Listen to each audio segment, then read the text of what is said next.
I still remember the moment I stepped into that conference room. The air felt wrong the second the door clicked shut behind me. It was too quiet, the kind of quiet that makes your heart beat faster even before anyone says a word. I scanned the room. Every face I saw, people I worked beside for years, looked stiff, tense, almost rehearsed. And right then, before anything even happened, something inside me whispered, "Daniel, this isn't going to be a normal meeting." I took a seat at the long table, trying to ignore the way my coworkers avoided my eyes. Even Tyler, the guy I trained, kept staring down at his notepad like I was a stranger who walked in by mistake. Then Director Lawson folded his hands, leaned forward, and said my name. "Daniel, we found something in last quarter's financial reports." My stomach tightened. Something wrong. He didn't ease into it. He didn't explain. He just dropped the hammer. "We believe you manipulated the numbers." For a second, I honestly thought I misheard him. Manipulated? Me? I blinked, waiting for him to correct himself, waiting for someone to say this was a misunderstanding. But no one said a word. Instead, the silence grew heavier, more accusing. My voice cracked as I tried to speak. "Sir, I didn't change anything. I delivered the reports exactly as the system recorded them." Lawson slid a printed sheet across the table with highlighted cells. "These changes were made under your login." I felt heat rise to my face. My login? That can't be right. I wasn't even, but he cut me off with a cold, dismissive tone. "Daniel, the system shows your authorization. And unless you have an explanation, this is a serious issue." An explanation. I didn't even know where to start. I looked around the table again, searching for a single supportive glance, a raised eyebrow, anything. But what I saw instead was doubt, and something worse. Fear. No one wanted to be connected to me. My hands trembled slightly as I whispered, "I didn't do this." Lawson leaned back. "Then how do you explain your login being used?"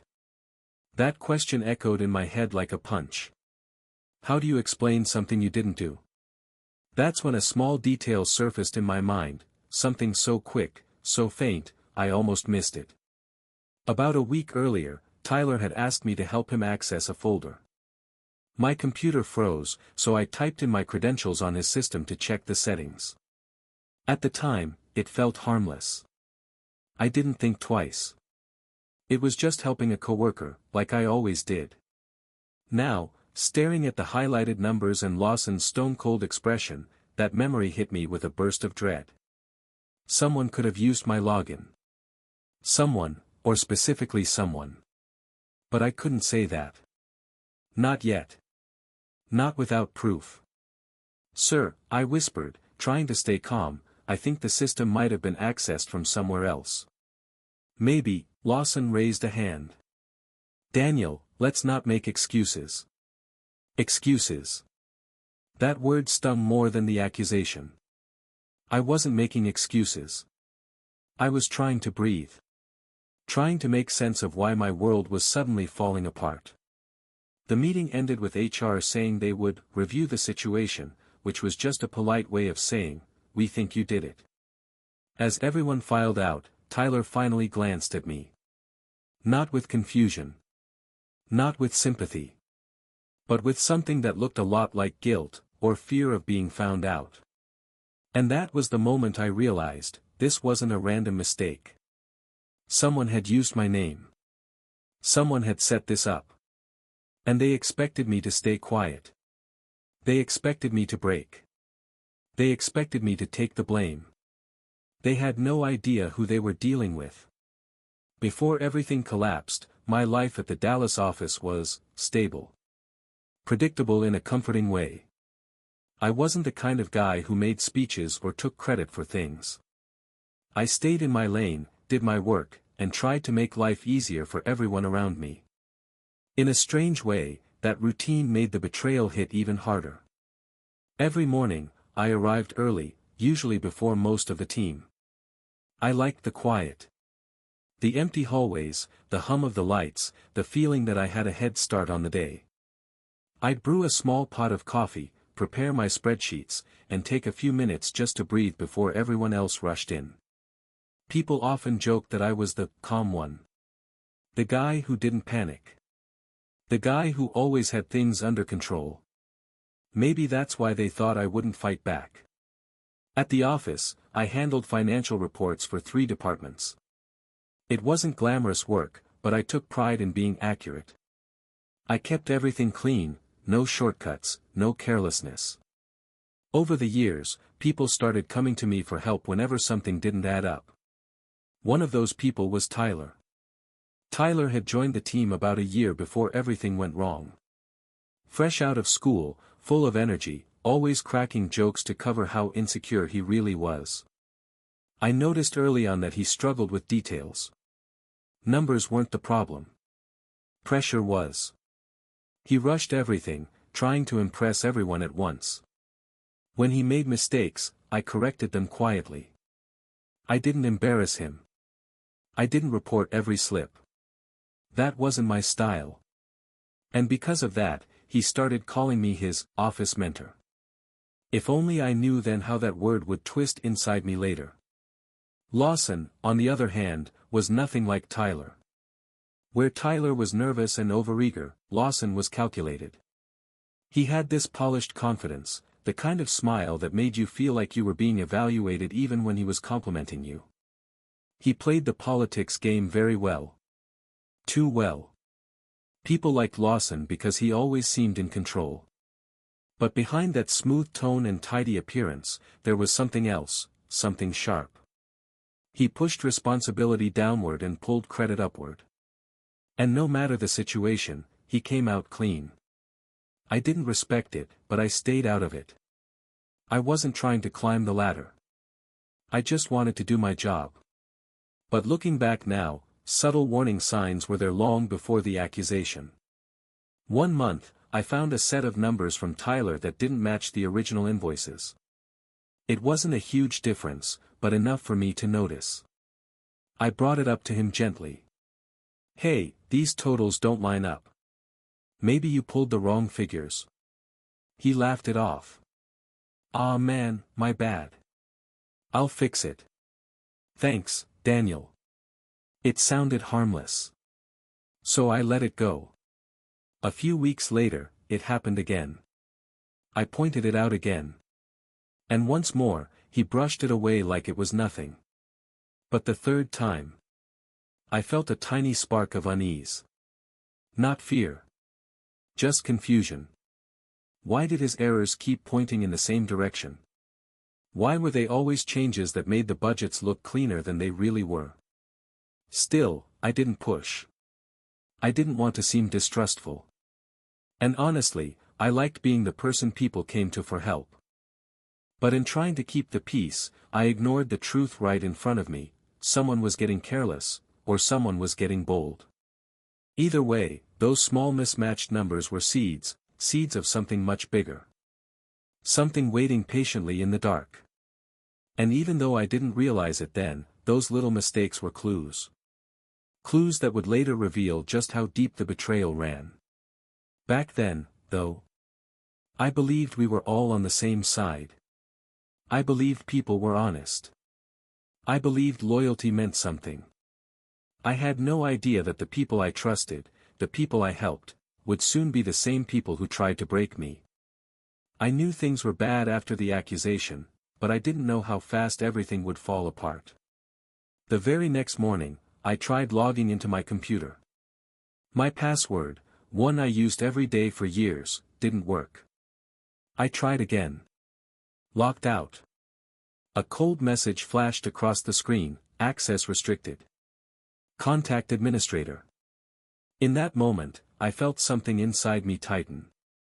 This wasn't a misunderstanding anymore.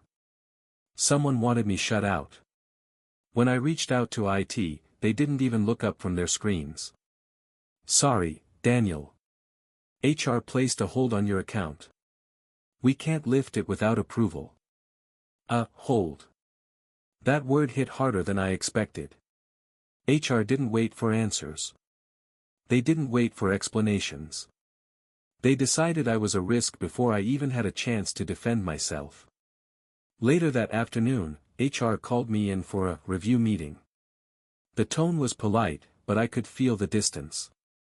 The kind of distance people use when they're protecting themselves. They asked questions like, "Were you under pressure last quarter? Did you feel overwhelmed? Is there anything you want to tell us?" It felt less like a conversation and more like they were waiting for me to confess to something I didn't do. When I left the room, I could feel eyes on me. The hallway felt longer. Quieter. People whispered behind half-closed doors, and the moment I walked past, the talking stopped, every single time. It was like watching shutters slam closed on a house that used to be warm and welcoming. Reputation, it's fragile. You can build it for years, and it can crumble in a single day. By Wednesday, co-workers who once joked with me in the kitchen now walked right past me. No smile. No hello. Just avoidance, like being near me might pull them into trouble. The worst part wasn't the silence. It was the feeling that everyone already made up their minds. I wasn't Daniel, the reliable guy, anymore. I was Daniel, the one who changed the numbers. The label stuck faster than the truth ever could. Finally, I decided I couldn't carry it alone. I needed answers, or at least someone who would talk to me honestly. So I went to find Tyler. I caught him near the break room, pretending to scroll on his phone. His shoulders stiffened the moment he saw me. "Tyler," I said, forcing my voice to stay steady, "we need to talk." He didn't look up. "I don't think that's a good idea right now." That sentence hit like a punch. This was the guy who used to ask me for help almost every day. "I just want to understand what's happening," I said. "Someone used my login. You know I didn't change those numbers." He swallowed hard. "Daniel. I really don't know anything about it." But his voice shook. He wouldn't meet my eyes. And there was something else, something small but sharp, hiding in his expression. Fear. Not fear of me, fear of being connected to the truth. "Tyler," I said quietly, "has anyone asked you to say anything? Did someone tell you?" He stepped back. "I'm not getting involved. I can't." Then he walked away. Just like that. And that was the moment the confusion inside me shifted into something clearer, something colder. Up until then, I kept hoping this was all a mistake, a technical glitch, a misunderstanding. But watching Tyler avoid me, watching him run from the conversation, watching him protect himself at my expense, I felt the truth settle in. Someone wasn't just blaming me. Someone was building a lie, carefully, quietly, and long before I ever walked into that conference room. And now that lie was spreading, through HR, through the office, through every whisper that followed me down the hall. I was losing my reputation. My support. My voice. But in losing all of that, I gained something else. Clarity. This wasn't an accident.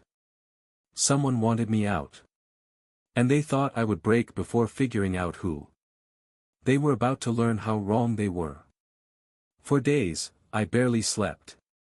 Every night I lay awake, turning the accusation over and over in my mind like a puzzle with missing pieces. My thoughts felt loud in the quiet of my apartment, questions chasing each other in circles. Who used my login? Why me? And why now? The more I tried to ignore it, the heavier the knot in my chest became.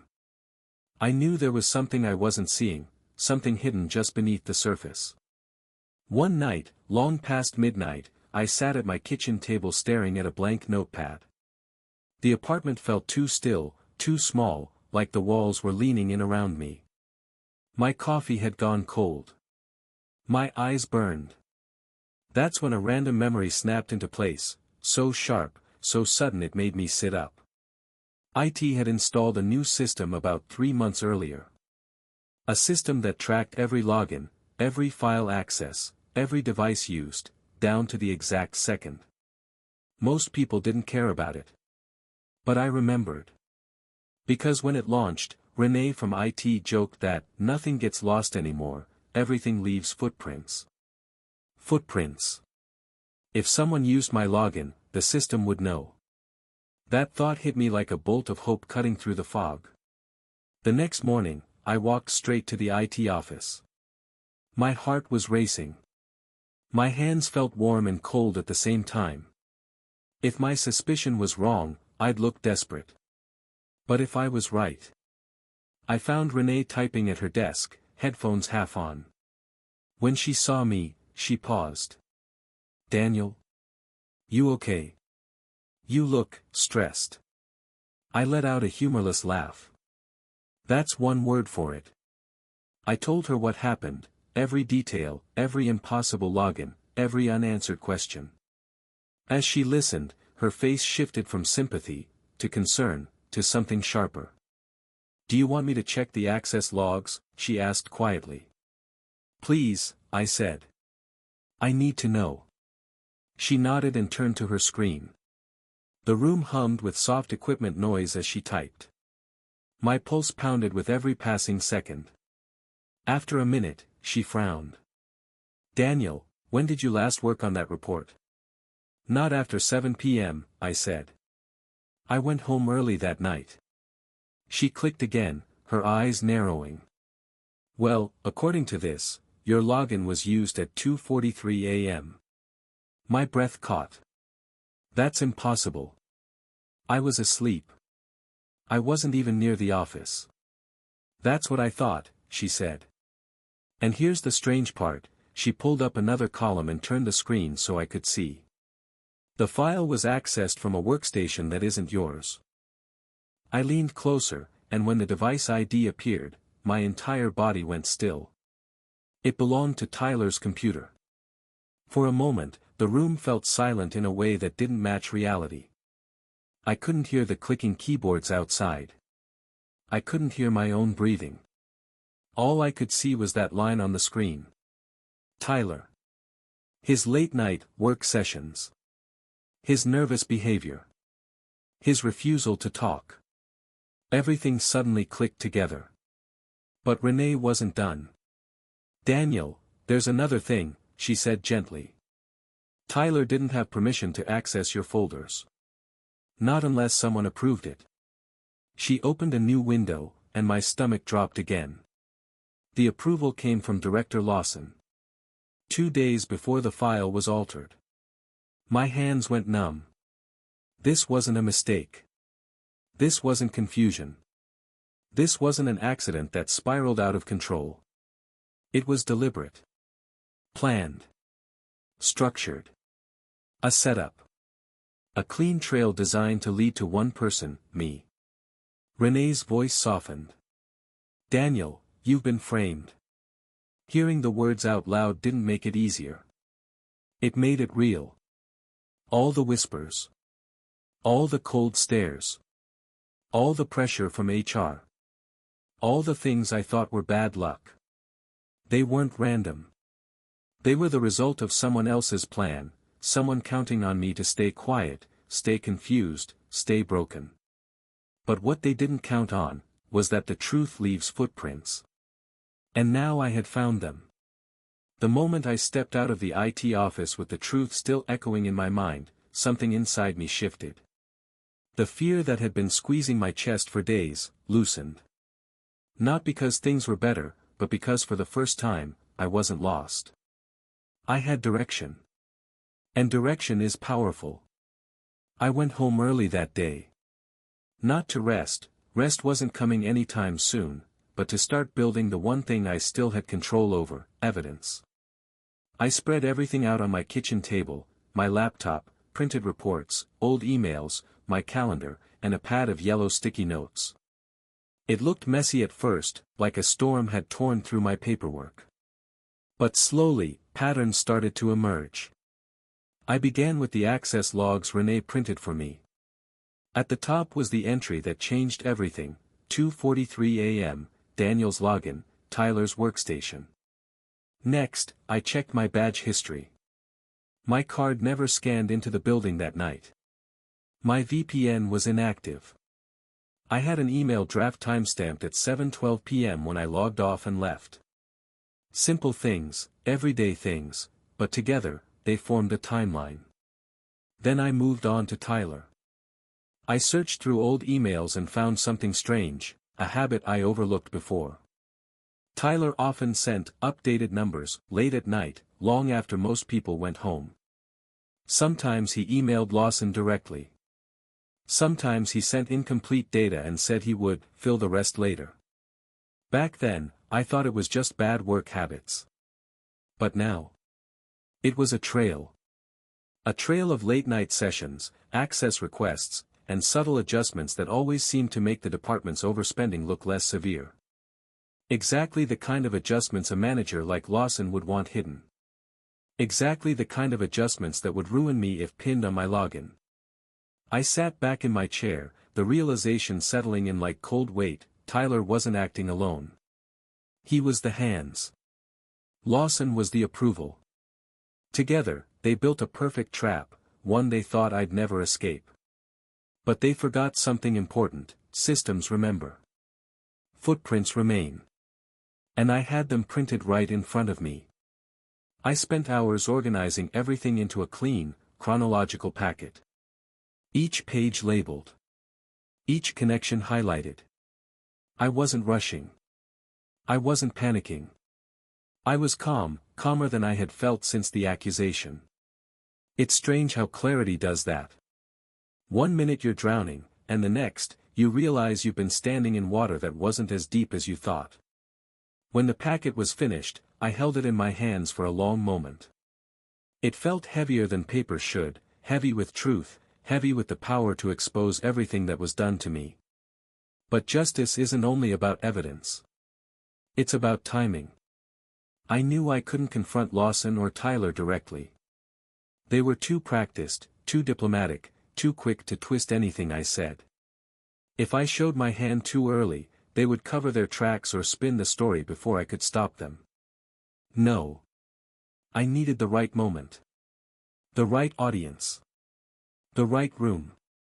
Internal audit. They were independent. They didn't play politics.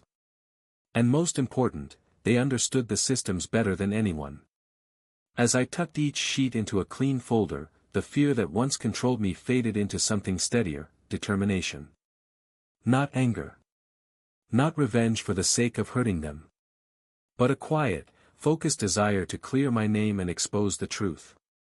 People think revenge has to be loud, explosive, dramatic, destructive.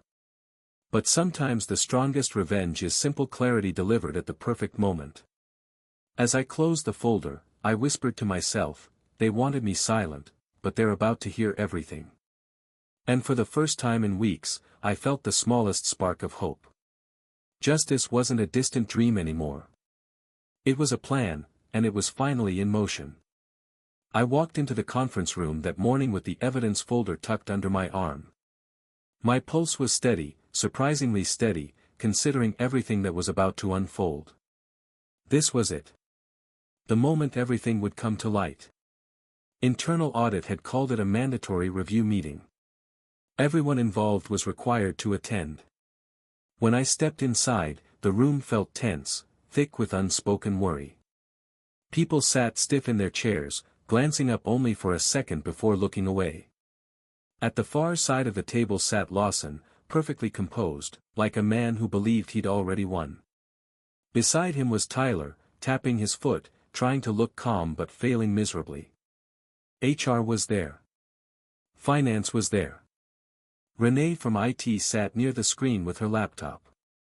And at the head of the table was Audit Director Marcia Dunn, a woman known for her sharp eyes and even sharper honesty. She cleared her throat. Thank you all for coming. As discussed, today's review concerns discrepancies found in last quarter's report. Daniel, she turned to me, you may begin. I took a breath. My hands didn't shake. My voice didn't crack. Thank you, I said softly. Then I opened the folder. The first page was a simple timeline: my badge and records, my email timestamps, my work hours. I placed it in the center of the table. I want to begin with where I was, I said. Because before you understand what happened, you need to see what didn't happen. A few people exchanged glances. I continued, the night the report was changed, I was not in the building. I wasn't even logged into the system. My access was inactive after 7:12 p.m. I placed the second page down, my VPN log. Lawson shifted in his seat.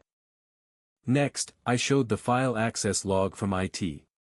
The one with the time stamp, 2:43 a.m., Daniel's login, but from Tyler's workstation. A wave of murmurs moved through the room. I spoke clearly, calmly. I did not access any file at 2:43 a.m. That login did not come from me. And the device used did not belong to me. Tyler's foot stopped tapping. He went completely still. Then I looked toward Renee. Could you confirm what the system recorded? Renee nodded and clicked something on her laptop. The projector lit up with the exact same access log. Her voice was steady. This entry shows Daniel's credentials, but the workstation ID belongs to Tyler Richards. Tyler swallowed hard. Renee added, also, Tyler did not have access to Daniel's folders unless someone approved it. Now the room shifted, everyone leaning forward, waiting. I turned the next page over, revealing the approval record.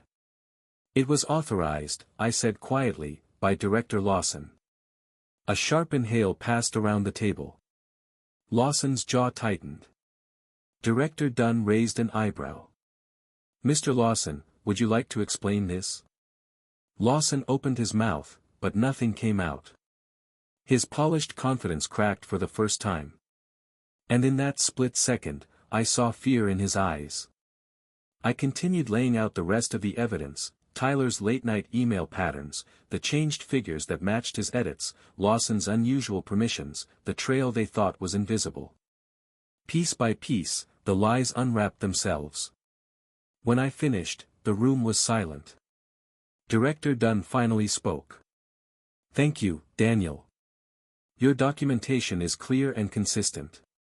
Based on this review, it is evident that the inaccuracies were not created by you.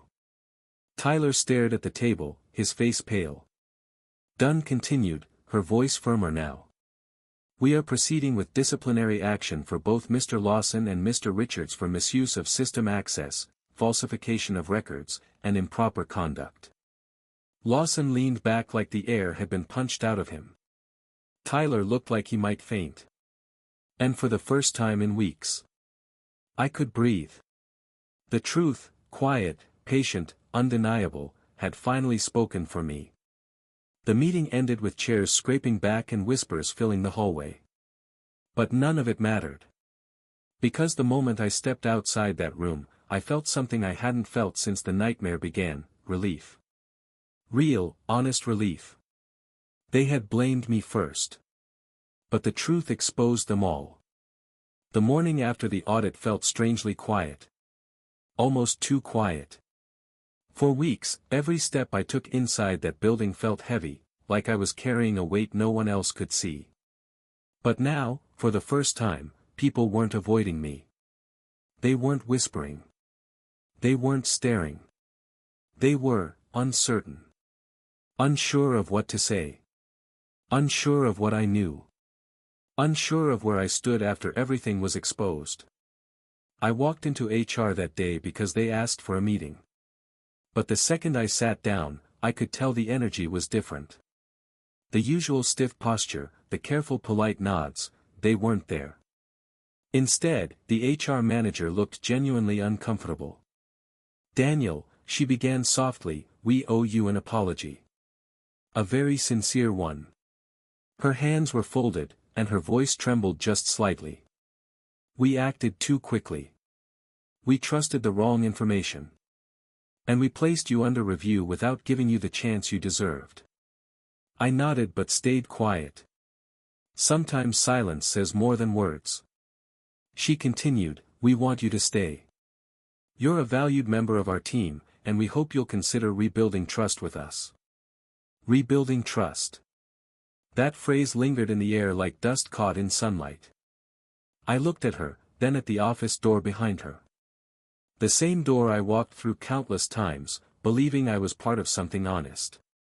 But the truth was clearer now, trust wasn't broken in a single moment. It cracked slowly, quietly, while everyone watched and said nothing. "I appreciate the apology," I said softly. "But I can't stay here. Not after everything that happened." She blinked, surprised. "Daniel, are you sure?" "Yes," I replied. "I lost more than a job here. I lost my sense of safety. My peace. And I don't think that comes back just because the truth finally surfaced." She nodded slowly, understanding more than she wanted to admit. That same afternoon, the company made 2 announcements. Lawson had resigned. A clean, corporate way of saying he didn't want the consequences made public. Tyler had been let go. No fanfare. No explanations. Just gone. People whispered again, but this time, not about me. This time, the whispers carried questions like, how long was this going on? Why did they blame Daniel? Did Lawson pressure Tyler? But their whispers didn't matter anymore. Not to me. Because while all of this unfolded, I had a different plan quietly moving forward. A week earlier, before the showdown, I had applied to a financial role at a firm in Austin. A place known for transparency, integrity, and clear communication. I didn't expect to hear back so soon. But the day after the audit, my phone rang. "Daniel, we'd love to offer you the position. Your references speak highly of your work, and we think you'd be a great fit." Something warm flickered in my chest. Relief. Not victory. Not triumph. Just simple relief. I accepted the offer. That night, when I sat alone in my apartment, the reality of everything settled around me. I didn't feel the urge to celebrate. I didn't feel angry anymore. I just felt free. Free from the lies. Free from the pressure. Free from the fear that had lived inside me for weeks. Walking away wasn't about winning. It wasn't about watching Lawson and Tyler face consequences. It wasn't about proving I was right. It was about choosing peace. My peace. And sometimes, the strongest thing you can do isn't fighting harder, it's stepping away from a place that no longer deserves you. As I packed my things for Austin, I took one last look around my old office. Not with bitterness. But with gratitude. Because the betrayal that tried to break me ended up guiding me toward a better path, a place where my work, my honesty, and my voice would finally be safe. And that, to me, felt like true justice. If you had asked me months ago what I believed about people, I would have told you most are honest, most mean well, and most would never turn their backs on you without reason. But the truth is, betrayal doesn't always arrive loudly. Sometimes it walks in quietly, disguised as routine. Disguised as coworkers. Disguised as trust. And that's the part that stays with you long after the dust settles, the realization that the people who harmed you were the same people you once helped without hesitation. After everything that happened, I found myself replaying moment after moment, every whispered hallway conversation, every careless mistake from Tyler, every cold stare from Lawson, every time I ignored the tiny voice telling me something wasn't right. At first, those memories hurt. They felt heavy, uncomfortable, unfair. But slowly, I realized something. The betrayal didn't define me. The truth did. And the truth, no matter how long it's buried, has a way of rising. When the audit exposed what really happened, I felt relief, not excitement, not triumph. Just relief. Because when lies fall apart, they crumble fast, like walls built out of dust. But integrity? Integrity stands. It doesn't matter how many people challenge it, or doubt it, or try to twist it, it survives. And that was the lesson I held on to as I left that job behind. Moving to Austin wasn't just a fresh start. It was a reminder that we're allowed to walk away from places that break our trust. We're allowed to choose peace over chaos. We're allowed to rebuild without carrying the weight of someone else's lies. But the deeper lesson? The one I didn't expect. Patience is powerful. There were moments when I thought about shouting the truth from the rooftops. Moments when I wanted to confront Lawson and Tyler with every ounce of anger I had left. Moments when I wondered why I was the one suffering while the guilty walked around freely. But reacting out of anger would have made me reckless. And reckless choices only help the people trying to destroy you. Instead, I waited. I breathed. I collected facts. I trusted that evidence would speak louder than emotion. And it did. It exposed a plan built on insecurity and dishonesty. It revealed people who valued convenience over integrity. It revealed who they were, and who I was not. And maybe that's why justice felt so quiet when it finally arrived. Peaceful. Almost gentle. Because it wasn't about revenge anymore. It wasn't about watching them fall. It was about standing tall again. To anyone listening who has been falsely blamed, or betrayed, or pushed into a corner by people who couldn't handle their own mistakes, I want you to hear this clearly: your worth isn't decided by their lies. Your character isn't erased by their accusations. And your truth doesn't disappear just because someone tried to bury it. You may feel alone. You may feel helpless. You may feel broken in ways that words can't fully explain. But lies are temporary. Truth is patient. And integrity, your integrity, will always outlast the noise around you. If I learned anything from this experience, it's that staying true to yourself is not weakness. It's strength. The quiet kind. The enduring kind. The kind that survives storms and comes out cleaner on the other side. I used to think justice was loud. But now I know. Sometimes justice arrives in silence, in a cleared name, in a peaceful heart, in a future finally free of the shadows someone else tried to place over you.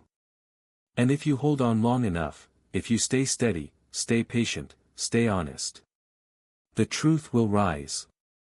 And when it does, it leaves everything else speechless. If this story moved you, if you felt the tension, the heartbreak, and the rise of truth, then don't walk away in silence. Like the video. Subscribe. Share it with someone who needs strength today. Your support keeps these stories alive, stories that remind us that truth survives, and justice always finds its way back to the light. Thank you for being here. Stay strong, and trust your truth.